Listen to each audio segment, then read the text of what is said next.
for us. Allahumma ameen. Welcome again to another night, and especially the Friday night. It is the time that we get to reflect upon the meanings of the khutbah that we shared with you today. And I can see, mashallah, some of the brothers, they asking to reduce the time of the lecture after what happened yesterday and the day before, 52 minutes, 53 minutes. So as you know, alhamdulillah, they told us here to follow the democracy, That's why you have to listen to the opinion of the majority, okay? That's why we decided to make it full 1 hour, inshallah. What do you think about this? No, inshallah. Jazakumullah khairan for having patience and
I'm sorry. I'm sorry. I'm sorry. I didn't get this point. I'm sorry. They said that the sound was muted. I'm sorry. Now it is okay. Sorry for that interruption. So at that time, they used to have that habit to send the babies to the children to the desert. And one of the ladies used to come from the desert, as we know, Sayyida Halima As-Sa'diyya.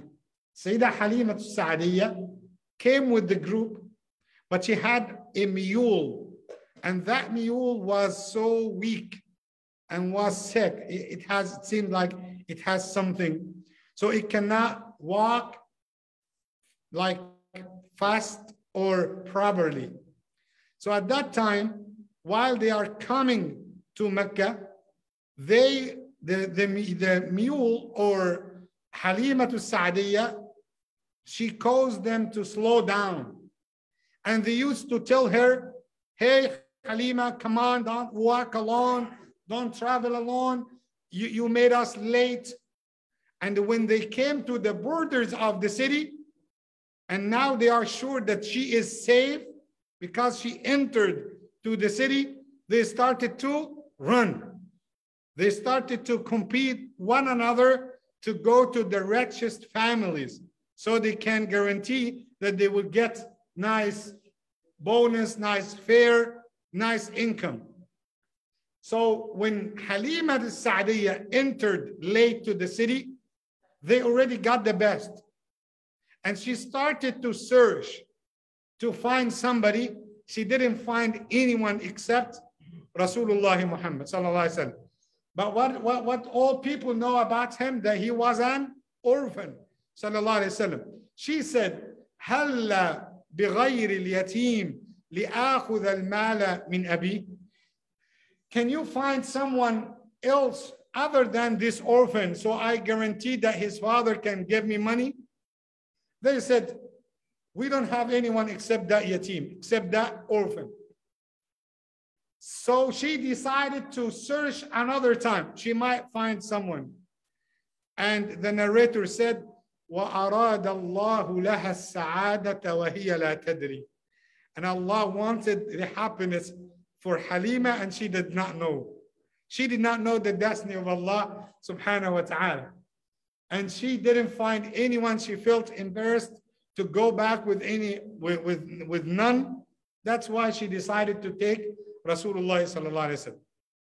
And listen, I'm talking now about the barakah of Rasulullah, because everyone had carried or touched or participated in the delivery of Rasulullah sallallahu alaihi wasallam got something of the barakah. So, for example, Halima got the barakah. Ash-Shifa Abdul Rahman. Do you know who is Abdul Rahman that we are talking about? Ash-Shifa. Ash-Shifa, the one who was with his mother during the time of the delivery. Her name is Abdul Rahman. But do you know who is Abdul Rahman that we are talking about? We are talking about the mother of Abdul Rahman ibn Auf, the one who was one of the richest of the people of Al-Madinah afterwards. She got the barakah by having Abdul Rahman ibn Auf afterwards, and that is the barakah of, attending with Rasulullah sallallahu alaihi wasallam and being close to his family. And even Thuwayba, I told you about the slave girl, Thuwayba, the slave lady. She got her freedom because she just brought the news to his uncle. So everyone had sort of connection with Rasulullah sallallahu alaihi wasallam, got some of his barakah sallallahu alaihi wasallam. So at that time, Halima said, once I hugged Muhammad sallallahu alaihi wasallam, so I didn't have too much milk to feed him. But once I hugged him, I felt that I am full with that milk, and started to spill to my clothes. And she said, my atan, my mule, it was weak. So once I put Muhammad sallallahu alaihi wasallam on the mule, it seems like that the life came back to that mule, and it started to run and started to become strong. And her colleagues, started to say, hey, Halima, what happened to your mule? And she said, I became the fastest one while we are on our way back to the houses. And she said, when I entered to my area, we had nothing. No rain, no food, nothing, even in my house. And once I took him to my house, the barakah came to my house, and not only this came to the entire area. And to the point that she has a husband. His name is Abu Kabsha. So Abu Kabsha, that is the nickname of her husband. He said, Ya Halima, ara wallahi, ara annana qad akhadna nasmatan mubaraka. I see that we had a blessed child. She said, wallahi. Yes, I swear by Allah that we got nasmatan mubaraka. Nasmatan mubaraka means a blessed child came to our house. So everything, anything, anyone had a connection with Rasulullah, they got barakah. You remember the one who had the intention to disobey Allah subhanahu wa ta'ala. And he came to Rasulullah sallallahu alaihi wasallam and he said, Ya Rasulullah, i'dhan li fi zina. Give me the permission to do adultery, to do fornication, to do zina. Then Rasulullah sallallahu alaihi wasallam said, atardahu li ummik. Do you agree for your mother to do this? He said, no. He said, do you agree for your sister to do it? He said, no. Then listen to this. He said that Rasulullah sallallahu alaihi wasallam came close to him and he placed his blessed hand on his chest. Then he made dua for him. He said, Rasulullah sallallahu alaihi wasallam did not, take his hand away from my chest unless I became calm, peaceful, and a good person. This is the barakah of Rasulullah. This is the barakah. Anything Rasulullah sallallahu alaihi wasallam participated in, he brought the life to that thing. So my simple message, try to get Rasulullah sallallahu alaihi wasallam into your life and you are going to see the blessings. Get his sunnah sallallahu alaihi wasallam. Read about him. Read his ahadith. Some people think, you know what? Only reading the Quran, it is kind of worship. But listen, even reading the hadith of Rasulullah sallallahu alaihi wasallam, it is kind of worship. Reading the hadith of Rasulullah, the great Salaf, the companions and the followers of the companions used to recite the hadith of Rasulullah sallallahu alaihi wasallam. They used to compete one another in how many ahadith they memorized, how many ahadith they had collected, how many ahadith that they know, that they understand, not only to memorize the hadith, but understand what is the meaning of this hadith. And as we mentioned yesterday, the story of Imam Malik that tells you that we feel ashamed when we know how many ahadith that they collected, that they memorized, how many times they spent to seek the knowledge. May Allah subhanahu wa ta'ala guide all of us to the best. May Allah subhanahu wa ta'ala give us the blessings of Rasulullah and the blessings of the sunnah of Rasulullah. May Allah subhanahu wa ta'ala let us meet him on the day of judgment in Jannatul Firdaus to tell him, Ya Rasulullah, we used to gather in the masjid to remember you and to study your seerah. Yes, we didn't have the chance to meet you in the dunya. Yes, we didn't see you. But Ya Rasulullah, we believed in you. We did our best according to our capacity.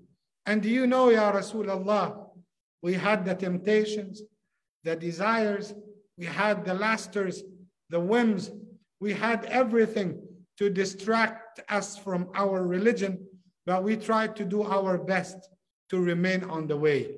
Ya Rasulullah, we are your followers, and we wanted to be with you, Ya Rasulullah, and we wanted you to be proud of us on the day of judgment. We know how much that you struggled. We know how much you fought for us. We, Ya Rasulullah, we try to do our best, and we love you, Ya Rasulullah. And the hadith of the man, always when I think how little our worship compared to the companions of Rasulullah, when I think about this, I remember the hadith of the man when he said, when the day of judgment will take place, he said, what did you prepare for the day of judgment? He said, I didn't prepare too much of siyam or salah, except that I love Allah and His Messenger. Then Rasulullah sallallahu alaihi wasallam said, Anta ma'a man ahbabta. You will be with those that you loved. So we ask Allah subhanahu wa ta'ala to increase the love of Allah, His love, and the love of Rasulullah sallallahu alayhi wasallam in our hearts. جزاكم الله خيرا. بارك الله لي ولكم في القرآن العظيم ونفعني وإياكم بما فيه من آيات والذكر الحكيم وصلى اللهم وسلم وبارك على سيدنا محمد وعلى آله وصحبه أجمعين. السلام عليكم ورحمة الله وبركاته. بارك الله. Yes. Yes.